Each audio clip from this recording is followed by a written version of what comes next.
देखो जी, मैं तो इस बूढ़े से परेशान हो चुकी हूँ। तुम आज के आज ही इसे कहीं भी छोड़ आओ। अब तुम्हारा कोई बहाना नहीं चलेगा। मैं कुछ नहीं जानती, दिन भर बस ये खांसता रहता है। देखो हमारे बच्चे भी छोटे हैं, बीमार हो गए तो हम क्या करेंगे।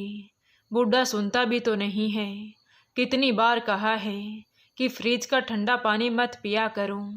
अब उसकी ज़िंदगी तो पूरी हो गई है, लेकिन हमें जीते जी मारना चाहता है। सुमन अपने पति सुनील से कह रही थी, तभी बनवारी जी उधर से गुजर रहे थे और उनके कानों में ये सारी बातें सुनाई पड़ गई। बहू कह रही थी कि मैं तुम्हें 1-2 दिन का समय देती हूँ। अगर तुमने 1-2 दिन में कोई फैसला नहीं किया और इस बुढ़े को वृद्धाश्रम छोड़कर नहीं आई तो देख लेना, मैं बच्चों को लेकर अपने मायके चली जाऊंगी। बूढ़े से जरा सा कुछ काम बोल दो तो उसके हाथ पैर कांपने लग जाते हैं। कल मैंने जरा बर्तन धोने के लिए क्या बोल दिया, 1 कप ही तोड़ डाला, जैसे मुफ्त में बांट रहा हो। खाने के अलावा दूसरा और कोई काम दिखता ही नहीं है इन्हें। जब देखो चटोरी जीभ खाने को मांगते रहते हैं। बहू के मुंह से ऐसी बातें सुनकर बनवारी जी का दर्द आंखों से छलक रहा था। नज़र घुमाकर अपने आशियाने को देखने लगे, फिर अपनी पत्नी की तस्वीर की तरफ देखा। काश तुम जिंदा होती शांति, तो तुमसे ही अपना सुख दुख बांट लेता। अब मैं बिल्कुल अकेला हो गया हूँ। बनवारी जी की उम्र 75 साल हो चुकी थी। पत्नी 65 साल की उम्र में ही उन्हें छोड़कर चल बसी थी। बस तब से ही हर रोज़ बहू के ताने सुनकर अपनी वीरान जिंदगी गुजार रहे थे। बेटे बहू ने हर एक चीज़ के लिए उन्हें मोहताज बना दिया था। पैसों के नाम पर बेटे सुनील से तो कोई खर्चा मिलता ही नहीं था। उल्टा वृद्धा पेंशन के नाम पर जो भी थोड़े बहुत पैसे आते थे वो भी बहू सुमन ले लेती थी। ये सारी बातें सोचते हुए बनवारी जी झट से खड़े हुए और अपनी छड़ी उठाकर दबे कदमों से चुपचाप बाहर निकल गई। मेरे पास कोई रास्ता नहीं है। मेरी मेहनत की कमाई में ये लोग बेदखल नहीं कर सकते। मुझे मेरे ही घर से कोई नहीं निकाल सकता। बनवारी जी बुदबुदाते हुए पैदल ही चले जा रहे थे। चलते चलते पुलिस स्टेशन पहुंच गई। काफ़ी देर तक वहां रिपोर्ट लिखवाने के लिए बैठे रहे। इंस्पेक्टर ने उन्हें अपने पास बुलाया और पूछा, बाबूजी आप यहाँ कैसे? किसने परेशान किया है आपको? हाँ, मैं अपने बेटे बहू के खिलाफ रिपोर्ट लिखवाना चाहता हूँ। मेरे बेटे बहू मुझे बहुत परेशान करते हैं। आप उन्हें अरेस्ट करके जेल में डाल दीजिए। इंस्पेक्टर ने ये सारी बातें सुनकर सोचा कि इनकी मानसिक स्थिति खराब है। उन्होंने कांस्टेबल से बाबूजी के लिए पानी लाने को कहा। फिर बनवारी जी को पानी पिलाकर उनसे सारी कहानी पूछी तो बनवारी जी ने सब बयां कर दिया। कैसे बेटे बहू उनसे काम करवाते हैं और भूखा रखते हैं। इंस्पेक्टर बनवारी जी को साथ लेकर उनके घर चले गई। सुमन ने जैसे ही दरवाज़ा खोला तो सामने पुलिस को देखकर उसकी आंखें फटी की फटी रह गईं। इंस्पेक्टर ने कहा, हम इनकी शिकायत पर यहाँ आए हैं। आप लोग इन्हें परेशान करते हो, मारपीट करते हो। ये सुनते ही सुमन बोल पड़ी, साहब आपने भी किस पर भरोसा कर लिया? एक तो इनका दिमाग ही कंट्रोल में नहीं है। इन्होंने सुबह क्या खाया है ये तक इनको याद नहीं रहता। और जिस घर की ये बात कर रहे हैं वो घर तो मेरे पति ने बनवाया है, ना कि इन्होंने। हम इनका पूरा ख्याल रखते हैं, मगर इन्हें तो हमारे अंदर कमियां ही निकालनी होती हैं। अपनी बहू पर नज़र कौन रखता है, मगर ये रखते हैं। कैसे गंदी गंदी नज़र मुझ पर डालते हैं, मुझे तो बताते हुए भी शर्म आ रही है। बनवारी जी बोले, बहू मुझ पर इतने घटिया इल्ज़ाम मत लगाओ। थोड़ा तो भगवान से डरो। साहब, ये जवानी से ही ऐसे हैं। इनकी बीवी भी इनसे परेशान रहती थी, बेचारी इसीलिए जल्दी से परलोक सिधार गई। वरना मुझे क्या पड़ी है जो अपने पिता समान ससुर के बारे में ऐसी बातें करूंगी। सुमन ने अपनी पूरी जान लगा दी बनवारी जी की छवि बिगाड़ने में। और अगर आपको मुझ पर भरोसा नहीं है तो चलिए अंदर, मैं आपको इनका कमरा दिखाती हूँ। सुमन इंस्पेक्टर को घर के अंदर बनवारी जी के कमरे में ले गई। ये देखिए साहब, इनका कमरा, जो कि बहुत साफ सुथरा और अच्छे तरीके से है। हर सुविधा वहाँ पर दिखाई दे रही थी। देखिए इनका कमरा, क्या कमी लग रही है आपको? सुमन ने जब बनवारी जी का कमरा दिखाया तो इंस्पेक्टर भी हैरान रह गया और बनवारी जी की तरफ देखने लगा। बाबूजी, आपने तो हमसे कुछ और ही कहा था। बनवारी जी ने कहा, मुझे नहीं पता साहब, ये सब कैसे हो गया। यहाँ तो बहुत गंदगी रहती थी। पूरे दिन में घर के बर्तन धोता हूँ। बनवारी जी अभी अपनी बात को सिद्ध करने में लगे हुए थे कि तभी सुमन ने कहा, ये झूठ बोल रहे हैं। भला हम इनसे बर्तन क्यों धुलवाएंगे जब हमारे घर में काम वाली रखी हुई है। हमें क्या इनकी उम्र का ख्याल नहीं है? आप खुद ही सोचकर देखिए इंस्पेक्टर साहब। कहते हुए सुमन ने अंदर आवाज़ लगाई, पुष्पा जरा इधर आना। तभी अंदर से 35-40 वर्ष की औरत बाहर आकर खड़ी हो गई, जिसे देखकर बनवारी जी की हैरानी की सीमा ना रही। मैं नहीं जानता इस औरत को, ये कौन है? बनवारी जी ने उसे देखते ही पहचानने से इनकार कर दिया। अरे, ये तो बाबूजी हैं। सुबह से हमारी मालकिन इन्हें ढूंढ रही थी। ये बिना बताए कभी भी कहीं भी निकल जाते हैं और हमारी मालकिन जब देखो परेशान होती रहती है। वो औरत झूठ पर झूठ बोले जा रही थी, जिस पर बनवारी जी बिगड़ पड़े और अपनी छड़ी उठाकर उस औरत को मारते मारते रुक गए। और इसी बात का सुमन ने फ़ायदा उठाया। वो तपाक से बोली, अब आप ही देख लीजिए साहब, ये ऐसे ही दिन भर गुस्सा होते रहते हैं, हम सब पर चिड़चिड़ाते रहते हैं। आप सोच सकते हैं कि ये मेरे साथ क्या हाल करते होंगे। ये कहकर सुमन ने आंखों में जूठे आंसू भर लिए। बेचारे बनवारी जी बेबस होकर सबको देख रहे थे। उन्हें कुछ समझ में नहीं आ रहा था कि आखिर ये सब हो क्या रहा है। सुमन ने झूठ का ऐसा पर्दा तैयार किया जिसे उठाने में खुद बनवारी जी शक के घेरे में आ गए। इंस्पेक्टर को जो दिखाया गया उसे वही सच लग रहा था। फिर इंस्पेक्टर ने कहा, अच्छा मैडम, ये आपके घर का मामला है, इसे आप घर तक ही सीमित रखिए। हमारे पास और भी बहुत सारे काम हैं। इतना फालतू समय हमारे पास नहीं है कि घर घर जाकर लोगों के घर की लड़ाई झगड़ा सुलझाते रहें। इंस्पेक्टर गुस्से में सारी बातें बोलकर वहाँ से निकल गया। बनवारी जी वहीं अपराधी की तरह खड़े रहे। अब समझ नहीं पा रहे थे कि क्या किया जाए। तभी सुमन ने कहा, क्यों रे बूढ़े, अब तो तेरे कलेजे में ठंडक पड़ गई होगी ना। हमारे सारे मोहल्ले में बेइज्जती करा दी। अब यही दिन देखना रह गया था, तेरी पुलिस लाने की हिम्मत कैसे हुई। चल अंदर, बताती हूँ आज तुझे।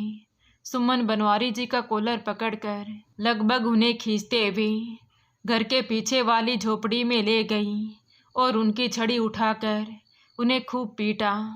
बनवारी जी जोर जोर से चिल्ला रहे थे, दर्द से करा रहे थे, मगर सुमन पर उनके चिल्लाहट का कोई असर नहीं हुआ। बहू के आगे हाथ जोड़कर बोले, बहू मुझे माफ़ कर दे, आगे से ऐसा कुछ नहीं करूँगा। लेकिन सुमन सुनने का नाम ही नहीं ले रही थी, बस उनको पीटे जा रही थी। मार खाते खाते बनवारी जी बेहोशी की हालत में आ गई। तब जाकर बहू ने डंडा पटका और ज़ोर से लात मारकर अपने कमरे में जाकर बैठ गई। बेचारे बनवारी जी अब खुद से उठने की स्थिति में नहीं थे। सुमन ने बाद में अपने काम वाली पुष्पा को भेजा तो पुष्पा ने जाकर वहीं एक बिस्तर बिछा दिया और उस पर लेटने को कहकर चली गई। बनवारी जी फिर भी जैसे तैसे दीवार का सहारा लेकर उठे और अपने कमरे में जाने लगे तो सुमन उन्हें देखते ही जोर से चिल्लाई, अबे ओ बूढ़े, वहाँ क्या करने जा रहा है? तेरी जगह अब इस झोपड़ी में ही है। खबरदार, जो अब घर के अंदर आया तो खाना भी वहीं आ जाएगा। अब अपनी मनहूस शक्ल लेकर चला जा यहाँ से। अपने ही घर में बेगानों जैसा व्यवहार हो रहा था, मानो वो इस घर के सदस्य नहीं बल्कि कोई भिखारी हैं जिसे रखना बस उनकी मजबूरी है। बिस्तर के नाम पर बस उन्हें फटी हुई पतली सी चादर दे दी गई थी। दरअसल हुआ यूं, जब सुबह बनवारी जी ने बेटे बहू की बातें सुनी और पुलिस के पास जाने के लिए घर से निकले थे, तब उनकी बहू सुमन ने उन्हें जाते हुए देख लिया था। उसने सोचा, बूढ़ा खुद ही चला गया, चलो अच्छा है, मैं आज़ादी और चैन से रहूँगी। वो जल्दी से पड़ोसन के घर गई और उसकी पहचान की काम वाली को अपने घर काम पर रख लिया। पुष्पा के आते ही उसने बनवारी जी के कमरे को खाली करवा दिया। उसमें सब कुछ अच्छा सामान रखवाया, उसे सुंदर तरीके से सजा दिया। अब कमरा पहचान में भी नहीं आ रहा था। वो ये जानती ही नहीं थी कि बनवारी जी पुलिस को घर लेकर आ जाएंगे। उसने तो सोचा था कि बूढ़ा गया और वापस कभी नहीं आएगा, लेकिन उसने बनवारी जी को पुलिस के साथ आते हुए खिड़की से देख लिया था। तुरंत काम वाली को सब कुछ समझा दिया। 1 दिन के 1000 रुपये दूंगी, बस जब पूछा जाए तो कह देना कि यही काम करती हूँ। काम वाली भी राजी हो गई। उसे 1 दिन के 1000 रुपये जो मिल रहे थे तो उसने भी जरा से झूठ के लिए अपना ईमान बेच दिया। शाम को जब सुनील घर आया तो सुमन ने दिन का बीता हुआ सारा किस्सा सुनाया। वो तो समय से रहते हुए मैंने सब कुछ सोच लिया था कि पुलिस वालों को क्या बोलना है। अगर मैं उनको खिड़की से नहीं देख पाती तो ये बूढ़ा तो आज हमें जेल ही भिजवा देता। मगर आज उनके जाने का एक फ़ायदा ये भी हुआ कि इनका कमरा साफ सुथरा देखकर पुलिस ने उन्हें खूब खरी खोटी सुना दी। अब पुलिस उनकी कभी नहीं सुनेगी। अच्छा, वो सब तो ठीक है, लेकिन उनको छोड़ने कब जाना है? तुम सुबह कह रही थी ना। सुनील ने सुबह वाली बात को दोहराया तो सुमन बोली, अरे अभी नहीं भेज सकते। मोहल्ले वालों ने और पुलिस वालों ने देख लिया है। अब ये गायब हो गए तो पुलिस वालों को शिकायत कर देंगे और फिर पुलिस हमें ही ले जाएगी। तुम कुछ दिनों के लिए शांति रखो, जब भेजना होगा मैं बता दूंगी। तो इस पर सुनील भी चुप होकर बैठ गया और बाप की हालत जानने की उसने ज़रूरत भी नहीं समझी। अभी बनवारी जी पीछे झोपड़ी में ही पड़े रहते थे, उन्हें वही रूखा सूखा खाना दिया जाता। समय बीतता गया और धीरे धीरे 1 महीना गुजर गया। उनकी हालत दिन पर दिन खराब होती जा रही थी, मगर बेटे और बहू को कोई तरस नहीं आ रहा था। अब तो उनका घर के गेट तक जाना भी बंद हो गया था। मदद मांगने के सारे रास्ते भी बंद हो गए थे। एक दिन बनवारी जी को अंदर से कुछ आवाज़ आई जो किसी आदमी की थी। बनवारी जी को आवाज़ अनजानी सी लगी तो उन्होंने उठकर देखना चाहा। बहुत धीरे धीरे अंदर जाने के बाद उन्हें घर में कोई ना दिखा। आवाज़ तो आ रही थी मगर साफ साफ समझ में नहीं आ रहा था। बीच बीच में सुमन के हंसने की आवाज़ साफ समझ में आ रही थी। बनवारी जी की जिज्ञासा बढ़ती जा रही थी और इसीलिए वो बहू के कमरे की तरफ बढ़ गए। पास में गए तो सुमन की आवाज़ साफ सुनाई दे रही थी, रुको, अभी घर में पुष्पा काम कर रही है। जब ये चली जाएगी तो फिर कोई डर नहीं रहेगा, बस थोड़ा सा इंतज़ार करो। सुमन हंसते हुए कह रही थी, ये औरत तो कुछ और ही गुल खिला रही है। किसी और मर्द के साथ मिलकर ये औरत मेरे बेटे को धोखा दे रही है। बनवारी जी बाहर खड़े खड़े गुस्से में आग बबूला हो रहे थे, पर उनमें इतनी हिम्मत नहीं थी कि वो सुमन को अभी सबक सिखा सकें, क्योंकि उसकी नफ़रत इतनी थी कि वो उनकी जान भी ले सकती थी।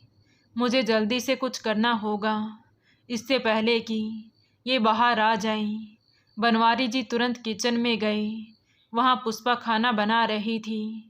उसने जैसे ही बनवारी जी को देखा तो उन्होंने उसको चुप रहने का इशारा किया और बोले, तुझे उसने उस दिन कितने पैसे दिए थे झूठ बोलने के? क्यों बताऊं आपको? मुझे बता, मैं तुझे उसके डबल पैसे दूंगा। बनवारी जी ने जल्दी जल्दी कहा। करना क्या है? पुष्पा ने पूछा।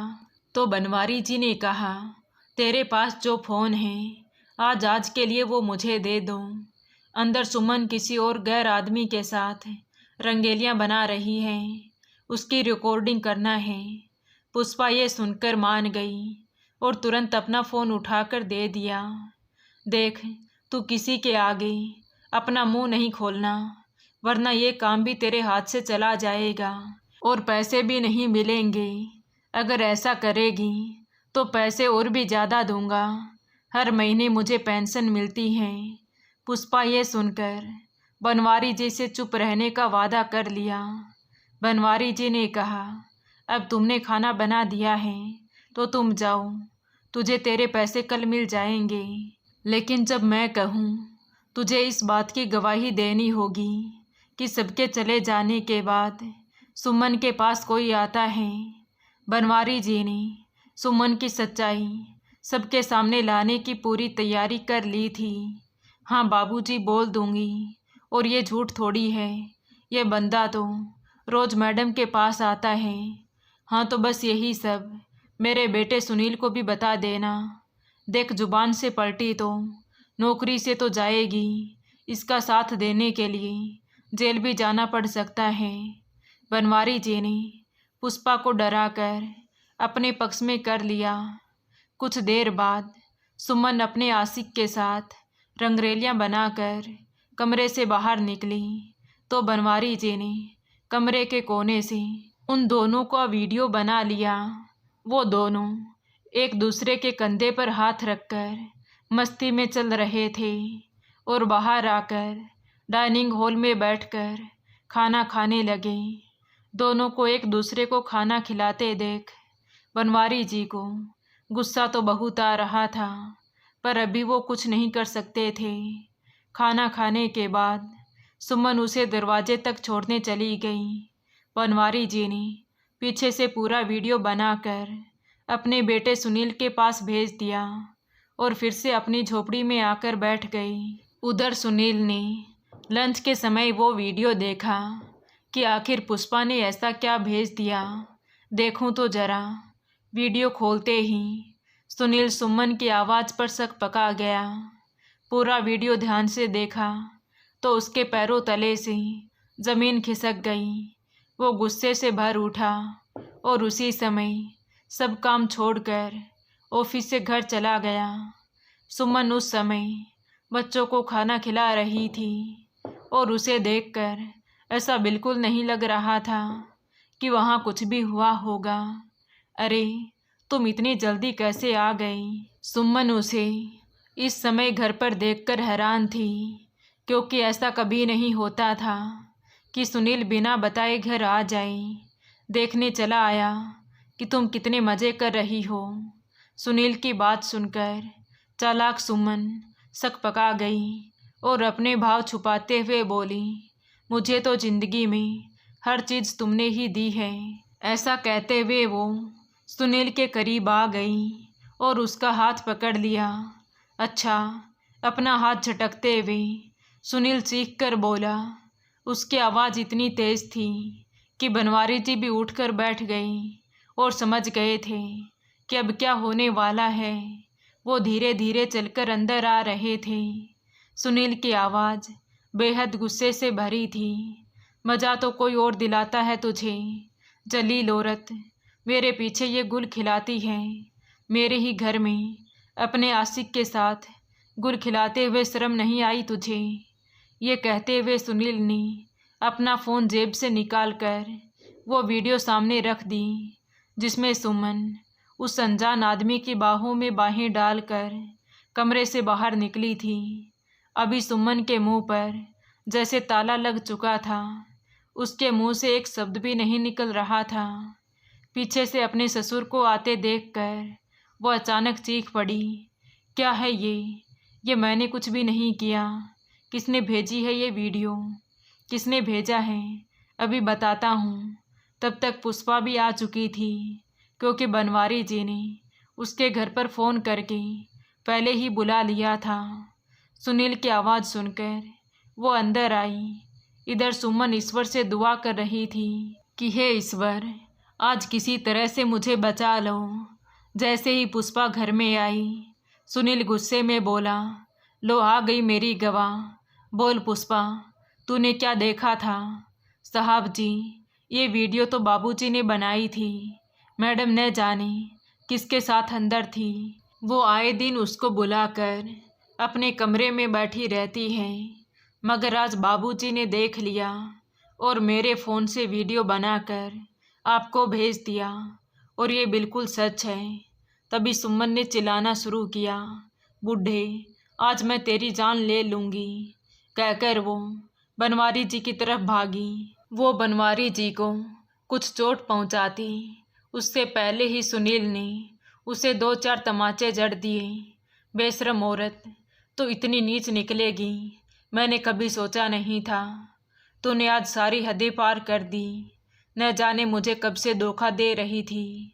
मेरे पापा के साथ इतना बुरा बर्ताव किया, उन्हें मारा पीटा, भूखा रखा, और मैं अंधा होकर चुपचाप देखता रहा। मगर आज तो तूने सारी हदें पार कर दी। ये सब करने के लिए ही तुम पापा को घर से बाहर भेजना चाहती थी ना? बता, कब से चल रहा है ये सब? सुनील ने ऐसा कहते हुए सुमन के बाल कसकर पकड़ लिए। आज सुमन के पास कुछ बोलने को नहीं बचा था। बच्चे जिन्हें सुनील ने कब से कमरे में बंद करके रखा था, वो नहीं जानते थे कि उनकी माँ चरित्रहीन है। तेरे जैसी बदचलन औरत की मेरे घर में कोई जगह नहीं है, कहते हुए सुनील ने सुमन को धक्का मार दिया। सुमन माफ़ी मांगती रही, मगर आज उसे माफ़ी नहीं मिलने वाली थी। बाबूजी, मुझे माफ़ कर दीजिए। जैसे ही वो माफ़ी मांगने के लिए बनवारी जी की तरफ आई, तो उनका दिल नफ़रत से भर उठा। मेरे बेटे का घर बर्बाद करके माफ़ी मांग रही है। बनवारी जी अपने आंसू भरी आंखों को पोंछते हुए बोली। तभी सुनील ने कहा, आज कितना भी शर्मिंदा हो लो तुम, मगर तुम्हारे कारण अपने बाबूजी के आगे मैं भी शर्मिंदा हूँ। तेरी करतूतों में मैंने भी तेरा साथ दिया, अपने बाप का कितना दिल दुखाया। बाबूजी, प्लीज़ मुझे माफ़ कर देना। सुनील अपने पिताजी के घुटनों में बैठ गया। मैं इस औरत की बातों में आकर अपने देवता समान बाबूजी के साथ कितना गलत कर बैठा। भगवान भी मुझे कभी क्षमा नहीं करेंगे।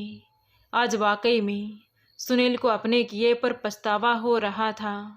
सुमन, तुमने आज अपने हाथों से अपने घर को ही जला दिया। अब तुम मेरी नज़रों से दूर चली जाओ। मेरे घर में और मेरे दिल में तेरे लिए कोई जगह नहीं है। सुमन घर के दरवाजे पर खड़ी खड़ी रोते रोते माफ़ी मांग रही थी, मगर आज कोई सुनने वाला नहीं था। जब उसने अपने दोस्त के पास फ़ोन करके उसे सारी घटना बताई, तो उसने भी तपाक से कह दिया, अरे ऐसे कैसे मैं तुम्हें अपने घर ले आऊं? मैं तो खुद शादीशुदा इंसान हूँ। मैं अपना घर बर्बाद नहीं करना चाहता। आज से तेरा मेरा कोई रिश्ता नहीं। ये कहकर उसने भी फ़ोन काट दिया। तो सुमन माथे पर हाथ मारते रह गई। उसे तो पता ही नहीं था कि जिसके साथ वो रंगरेलियाँ बना रही थी, वो तो शादीशुदा है। अब वो कहीं की नहीं रही, ना घर की ना घाट की। वो वहीं बैठकर फूट फूट कर रोने लगी। आखिर आज उसे अपने कर्मों की सज़ा मिल ही चुकी थी। तो दोस्तों, आपको ये कहानी कैसी लगी कमेंट करके ज़रूर बताएं। कहानी अच्छी लगी हो तो प्लीज़ वीडियो को लाइक करें, शेयर करें और हमारे चैनल कहानी विद देवांशी को सब्सक्राइब ज़रूर करें। Thank you.